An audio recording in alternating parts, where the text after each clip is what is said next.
Obviously, a historic and surprising visit. This came really out of the blue. We did expect him, obviously, to be visiting Poland this week to, again, show support and assure the Ukrainians that American support will continue.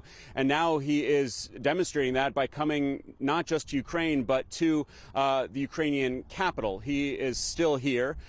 We understand that just moments ago, he and President Zelensky were at St. Michael's church in the center of Kyiv. They came out of that church together. They laid wreaths in front of the portraits of hundreds of Ukrainian servicemen who have laid down their lives in this battle against Russia over the past year. But this is not just a surprising visit, but again, it is historic. We have seen a steady parade of foreign officials coming through Kyiv to meet with President Zelensky. But of course, this is the first time since this war broke out a year ago that President Biden has visited the Ukrainian capital. This has been done under, as you can imagine, an extraordinary level of secrecy and security. If he is following the model of other American officials and other foreign officials who have visited the capital, he would have taken the train in from Poland, and we expect he would do the same to leave the capital later today. There was no advanced warning to the Ukrainian public, to the press. Just moments ago, we learned that this trip was underway.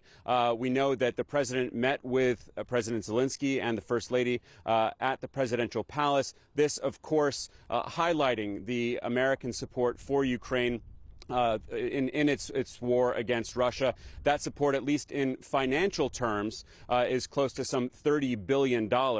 When President Biden speaks, and for now it's slated to be in Warsaw, we can expect assurances of more support. But here in Ukraine, when asking people on the street what they feel about about Biden visiting Ukraine, for them it's about the level of support. It is about what the U.S. is offering Ukraine in terms of material support, and there is some daylight between what the Ukrainians have been asking for and what the U.S. and other NATO countries have committed to the cause so far. What Ukraine would like to see in the very near future is longer-range rockets, fighter jets. These are things that neither the U.S. nor other countries have yet committed. But as we come up on this first anniversary of Russia's invasion of Ukraine, this is not just a symbolic time. It is a pivotal time as Russia is expected to mount an offensive in the coming weeks. They've already started the early phases of that. It has not gone well so far. Ukraine also expected to mount a counteroffensive of its own, likely in the southern part of the country. So as we enter this second year of this war, the U.S. certainly hoping that Ukraine will be able to claw back some of that lost territory from the Russians with many of the weapons that have now been committed to the Ukrainian side.